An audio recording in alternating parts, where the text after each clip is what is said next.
Hello and welcome to Learn English with Football World Cup Special, a show in which I talk to my friends and football fans about the World Cup 2022 in Qatar.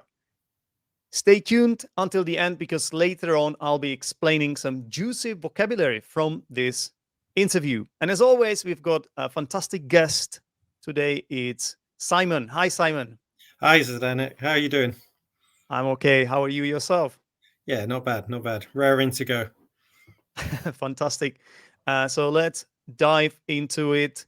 By the way, this is your Instagram if anybody wishes to add you.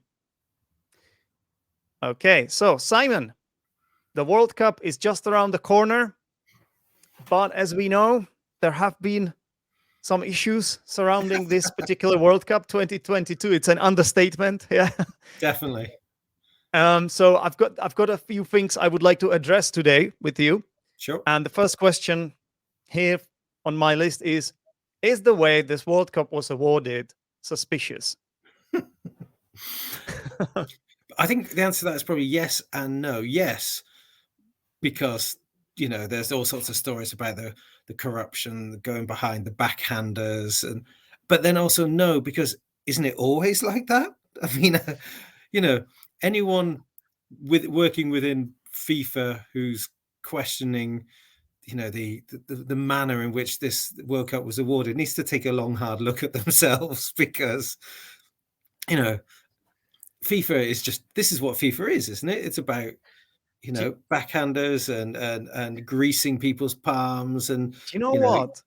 Do you know what? Like we always say this in my country, the Czech Republic, we always say this about our politicians and sure. everybody is corrupted and all yeah. that. So for me, over the years, I've always watched football. Yeah, I never really thought about that. It only hit me now with this World Cup in Qatar because this is the most ridiculous one for me. Yeah. And also, I have seen the documentary on Netflix, FIFA Uncovered. I highly recommend it. It's really good. So it only hit me now. I never really thought about it. I never realized like how big it is. It's essentially mafia. From what I understand. It's money laundering. From what I understand. Sorry? It's money laundering. It's everything that's wrong in the world in one organization. But I mean, I'm surprised if anyone's surprised. It's like I am surprised. Yeah. Did you know this all along? Did you know this all along? Yeah, it's like as a kid, you're genuinely excited and curious to find out where the next event is going to be hosted, and you think, oh, they must just have had the best bid. I mean, I heard something on the radio the other day saying from the England team, when they were bidding for a 2018, that they wanted to go to a particular event, but because the Qatari 22 committee had sponsored the event, nobody else was allowed to go. I mean, it's ingenious in many ways, but let's just put it this way: when Sepp Blatter thinks you've got that you're morally dubious as an organization, there's no hope left for you anymore, is there? Why don't we just let them sort out amongst themselves, give it to their friends? Why even bother pretending? I don't know what they to spent think. Like 120 billion on this whole thing. Blimey. I don't honestly know what to think. But the problem is that this is organization which is like not accountable to anyone. No. It's just sort of independent. It's like an independent body, isn't it? Yeah. It's a self-appointed club. There's they're not audited or inspected unless the tax man's looking for them. Yeah, now it's been corruption... going back decades. Yeah. Well, they have been investigating them, right? As well, FBI have been investigating them. That's what I understood from the documentary. Yeah. But still, it's difficult, right? Because like almost everybody is corrupt there because you cannot be there. You cannot be part of that unless you play the game in a way. If you know what I mean. You cannot that's why for me, okay, we are talking about the World Cup in Qatar. This is the penny has dropped moment for me when I realized what's going on, because I may have heard a few things there, but it's like you always hear something about politicians and anyone who has power. But this is like a penny has dropped. Yeah, but for me, this is like a moment of like, this is the aha moment. I'm like, Okay, that's what's going on. And for me, like after watching this documentary, of course, we are talking about Qatar here and what's going on there, and we will talk about more issues here. But it's like they are only drop in the ocean. It's just they are just playing their game, you know. There's just play. Yeah, They are this is just just the playing the world FIFA. they inhabit.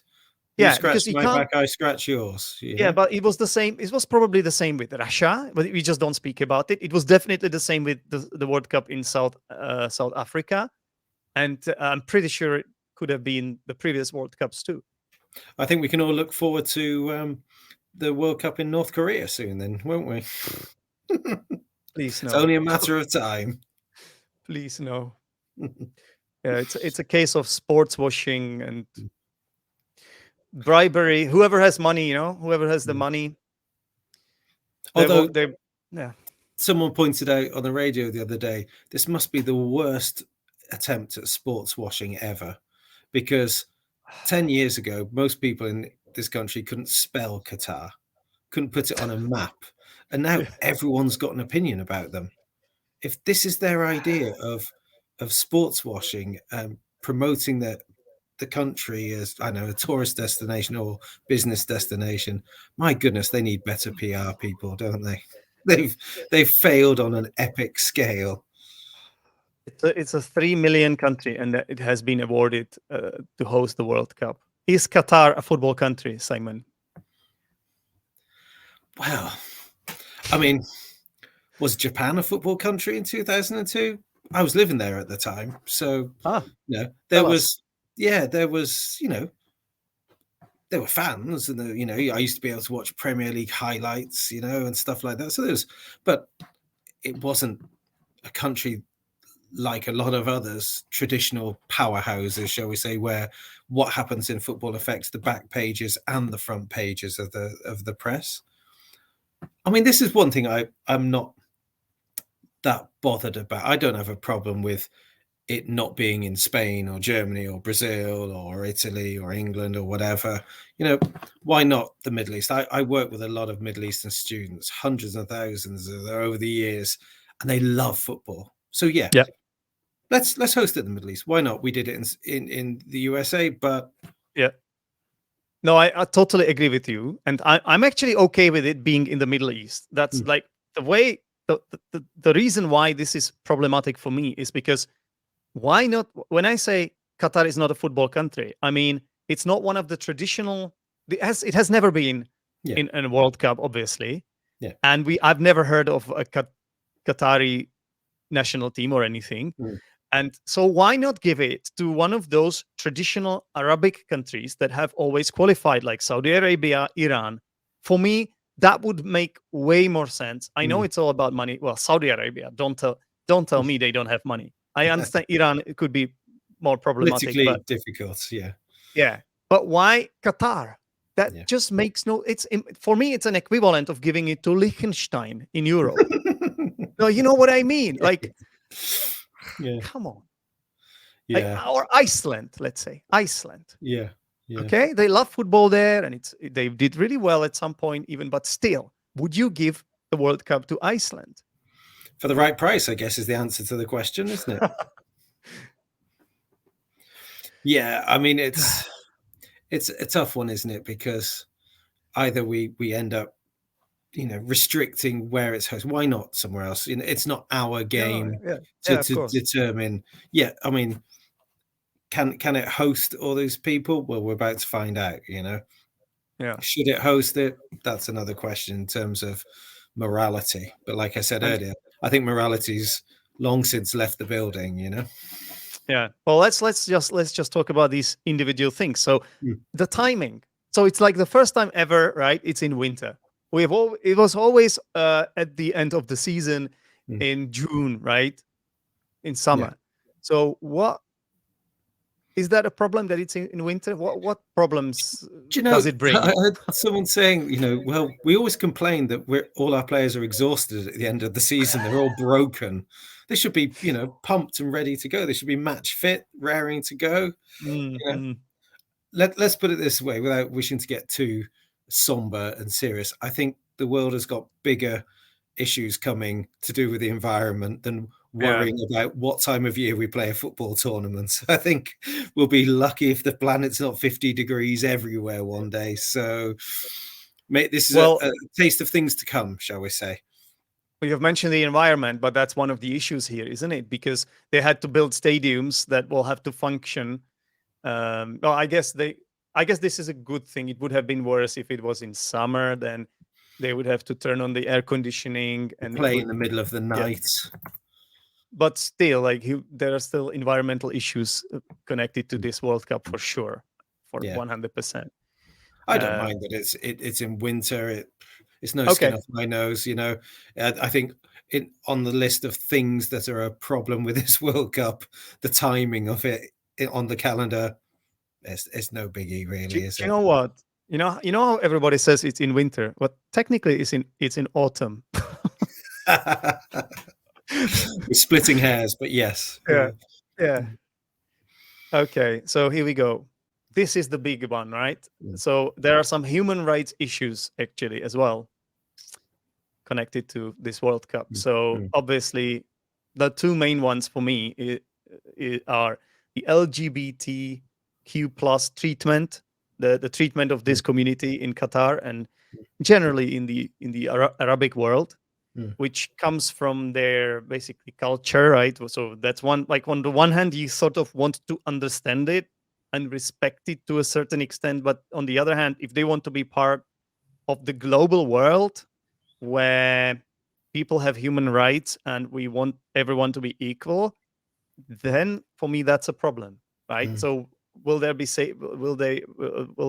guarantee safety of the LGBTQ plus community when they are the football fans there when they travel to the matches? I think this is going to be heavily stage managed, isn't it? It's about like being on their best behavior for 3 weeks, and they'll come to the end of it and say, you see, it's fine, there's no issues here. Then we all go home, World Cup's over.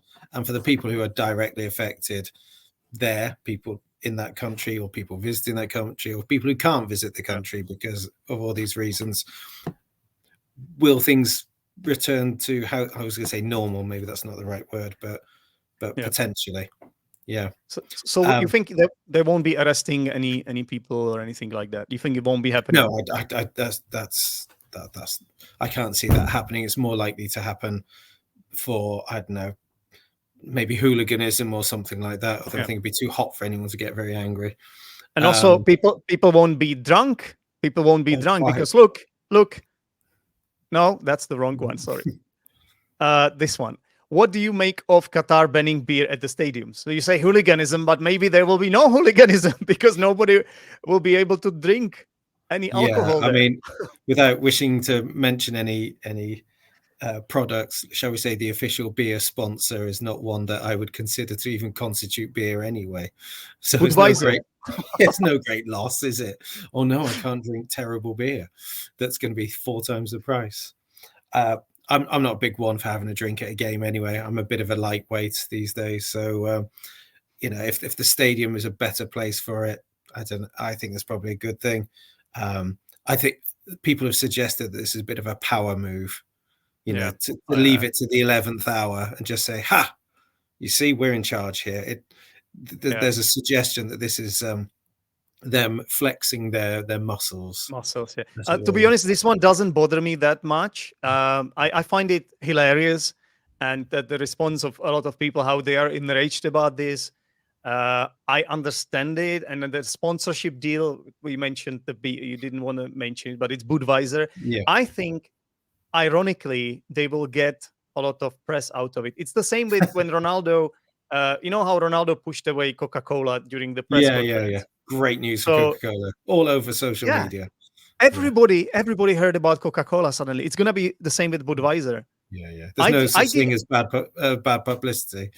Honestly, I wouldn't even know because I just ignore these ads. Like when I watch a football match, I don't look at the banners or posters, or I don't watch the ads. So for me, I only know now that Budweiser is a sponsor for FIFA because of what happened because of them banning beer.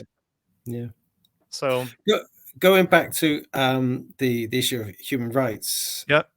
etc., and talking about the rights of workers as well. I just want to give a shout out to someone who doesn't need me to promote them, but in the Guardian newspaper, there's a football cartoonist called David Squires, Hmm. and he normally writes the most hilarious things and draws these brilliant cartoons about the Premier League and what's happening in that world. But he's written, I'm not sure the right word there, some beautiful, poignant cartoons of late, focusing on the issues of actual people who've been directly affected. And if people read nothing else during the World Cup, I wish people would look at those cartoons, because they beautifully illustrate the plight of some people out there in one web page, in more than I could ever hope to Yeah. achieve. It's David Squires at the Guardian. Brilliant stuff. Basically, there were no stadiums in Qatar naturally, Mm, so they had to build all these stadiums from scratch.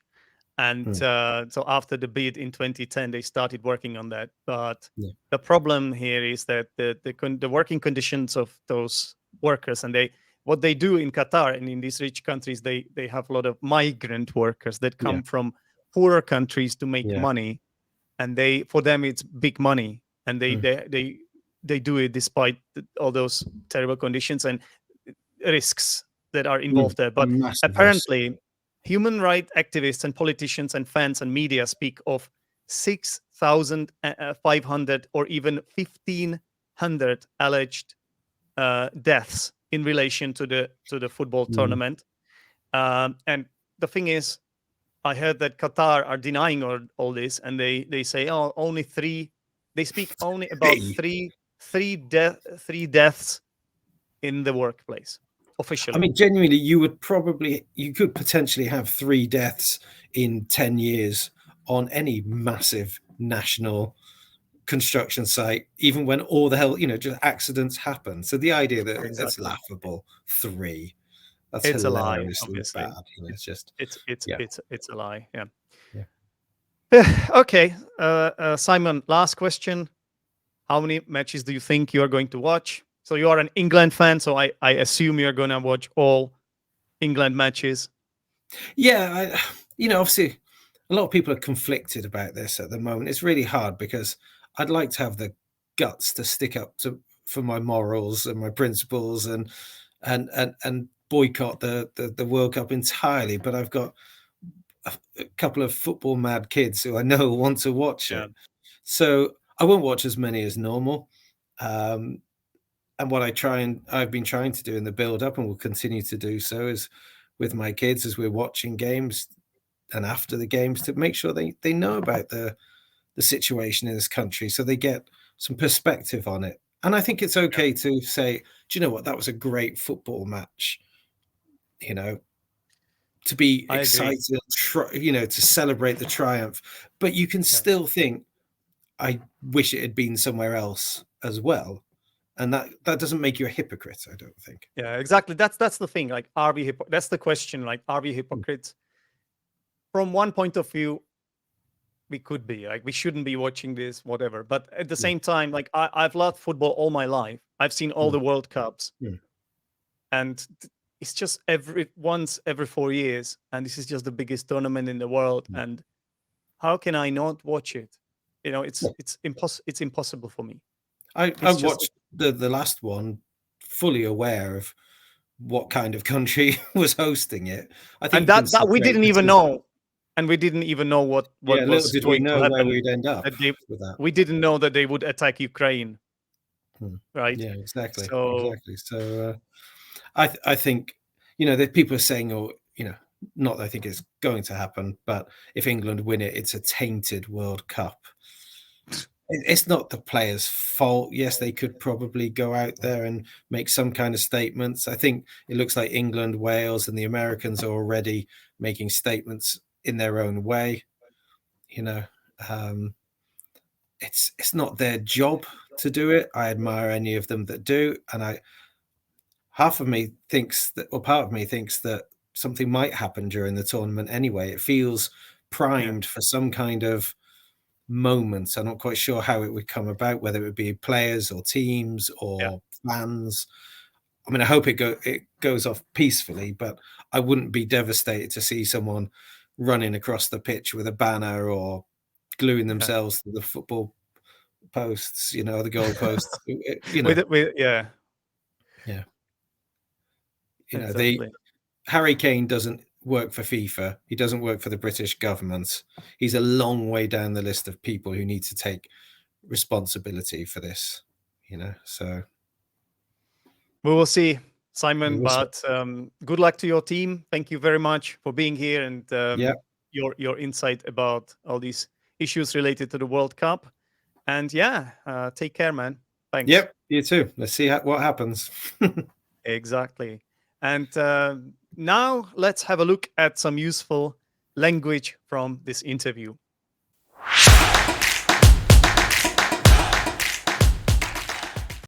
All right, so in this part of the show called the Language Corner, I'm going to go through some interesting vocabulary from this interview with Simon. So I hope you guys enjoyed it. Don't forget that it's really useful for you to practice this vocabulary by leaving a comment under this video, below this video.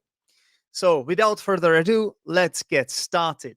So the first expression was used when we were discussing with Simon the fact that FIFA is undoubtedly a corrupt organization. Simon agreed with me. He said it's all about backhanders and greasing people's palms.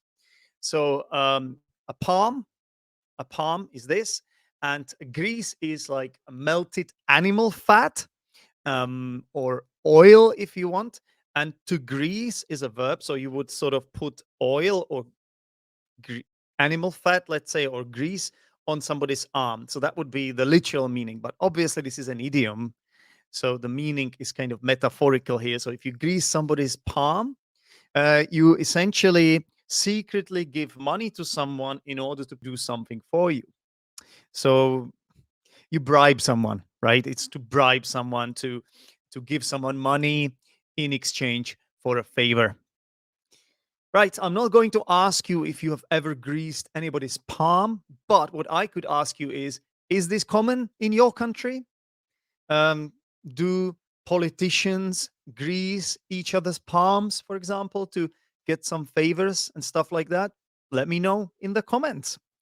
The second expression was used by me, and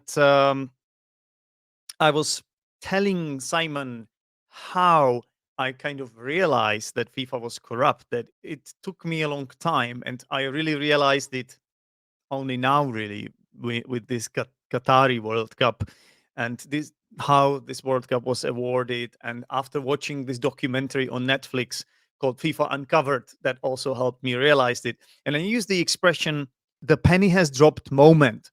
So the penny has dropped can be used as a phrase to mean that finally you have realized something.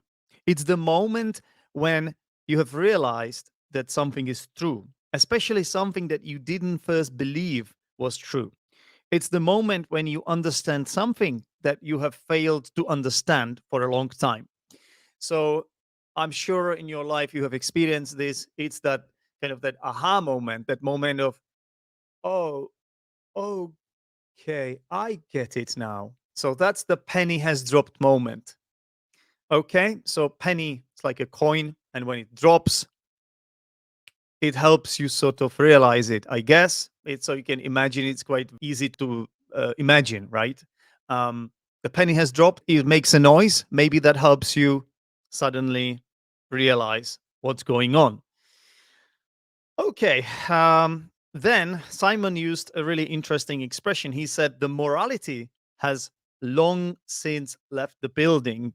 So I have done some research about this phrase, and apparently it is a catchphrase that means that something is over. So it apparently it used to be used for Elvis Presley's concerts. So it comes originally. This expression comes from the USA, from America, and when Elvis Presley left the concert, then there was no one there. The show was over. And I think people started using it as a catchphrase. And well, the way we used it here, well, basically we were discussing um, whether whether Qatar should host the World Cup. And Simon said that it's a question of morality. And I pointed out that I don't understand why they would give the World Cup to the smallest country in the Middle East. And I don't have a problem with giving it to Arabs or to the Middle Eastern region, but I have a problem with giving it to Qatar. They don't even have a football league there. So Simon responded to that by saying the morality has since long left the building, has long since left the building. So if something leaves the building, it's kind of over, it's gone. We don't talk about it anymore. It's not there anymore. Morality is not there anymore. That's not what it's about, right? Nobody cares about what's right and what's wrong anymore. That was out of the building. That left the building long time ago. Okay, so interesting phrase. I think it's quite flexible. You could use it with something else, right? What else could we use it with? Often when you talk about these abstract ideas, let's say, you could say, I don't know, fairness has left the building or equality has left the building, anything really. It's like an understatement of saying it's no longer there, it no longer exists. Tolerance has left the building, anything really. It's quite flexible. Okay, and the last expression I would like to talk about here is an idiom. And well, we were talking about the fact that the World Cup is in winter, which is quite unusual.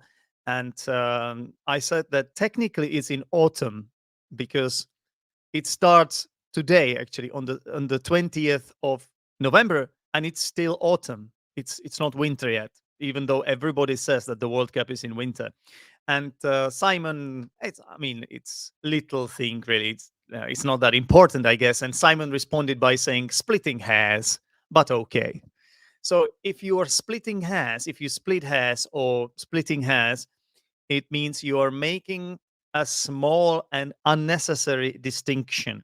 You're trying to argue about little details. It's not really important to do that, and often we would say that. So I don't know. Sometimes when I correct my students, maybe I go to too much detail, and sometimes maybe it would be better to let my student off, to just let them get away with the language they use. It's true, sometimes you should do that, especially if they are my students are perfectly understandable to everyone else. So sometimes, splitting hairs. For example, um, I made a mistake in the thumbnail for the first video in this new series. And I what did I write there? I wrote in the thumbnail that I wrote England or Spain, who has a better chance to win the World Cup? Someone commented that it should be who has a better chance of winning the World Cup. And I think this is a case of splitting hairs, but fair enough. I've already changed the thumbnail. There are two different meanings. So to have a chance to do something, it's more like to have the opportunity to do something, whereas to have a chance of doing something, it's more like to do with probability and likelihood. So there's a little distinction. I think it's splitting hairs. What do you think? Is it splitting hairs? Guys, thank you very much for watching the show. I hope you enjoyed it. And don't forget to give this video a like and stay tuned for more videos from the World Cup special series. Cheers, everyone, and take care. Bye.